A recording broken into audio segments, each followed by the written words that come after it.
Good morning, PT on Ice daily show, and happy Monday.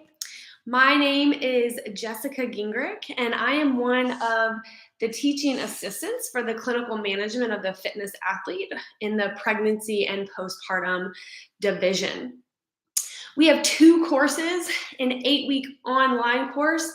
The next cohort begins January 9th. So sign up for that if you are ready to kickstart the new year with an online course, something where you don't have to book travel, book hotels.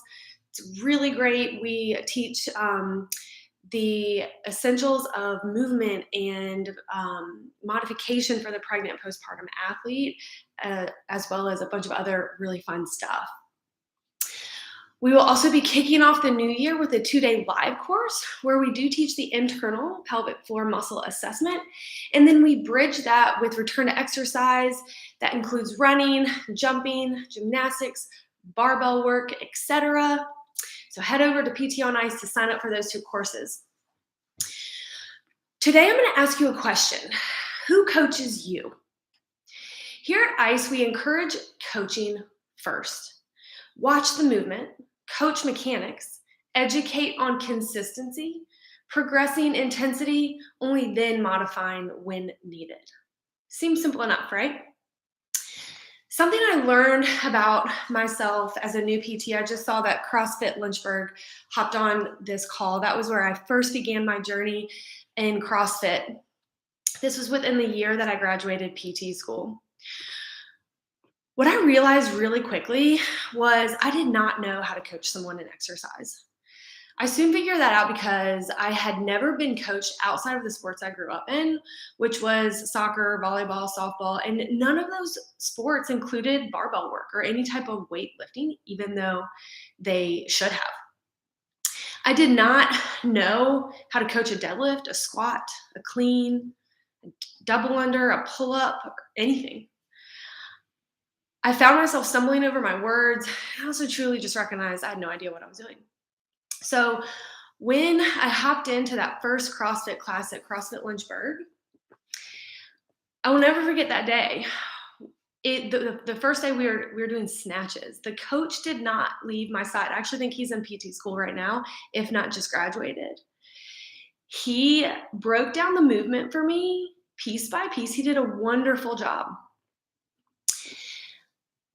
I left that day recognizing that I needed to show up, not only for myself, but for my patients.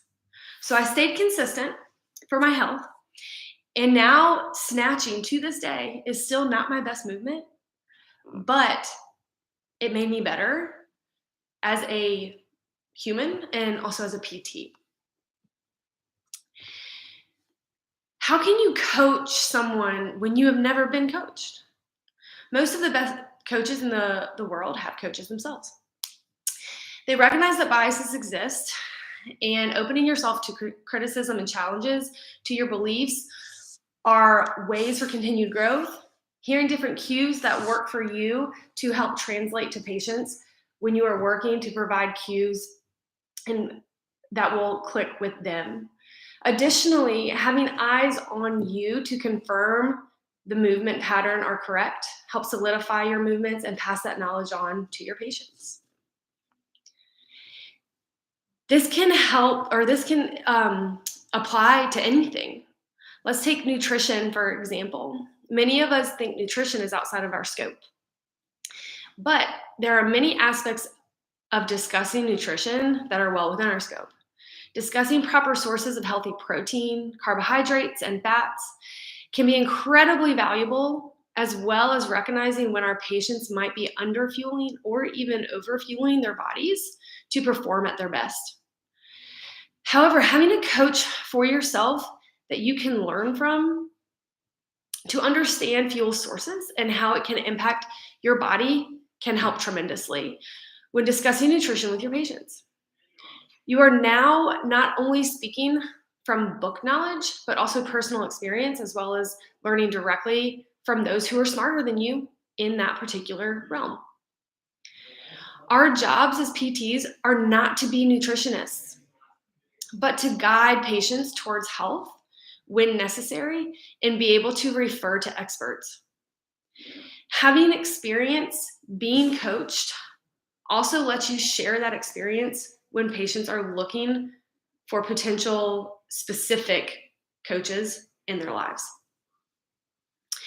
We should be helping build an army behind our patients to keep them in the gym and out of the medical system, educating them on why they should be putting their money towards this type of preventative health care.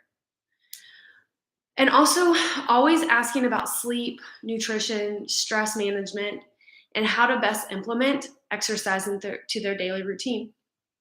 If this is something that you are uncomfortable with, you want to ask, but you don't know where to take it, start diving into it for yourself. How can you better improve your sleep? How can you better improve your nutrition? In a world where stress is everywhere, how can we minimize that, or how can we lower it, or spend some time being mindful? And then implementing daily exercise into your own routine, being coached on movements so you can better coach for your clients. It's almost like incorporating if you're the smartest person in the room, it's time to find a new room mindset. There's always something to be learned from each person you interact with. The put your oxygen mask on before you put someone else's oxygen mask on is something that can be really beneficial. Learning to improve your lifestyle can improve others. So find a coach. Learn to maximize your life habits to help maximize others. And remember that people follow people. People don't follow data. We know that smoking is bad. We know that it can cause cancer, but people still smoke. People change people. Your patients will thank you. So with that, we wrap up. I hope everyone has a great Monday, and we will see you next week.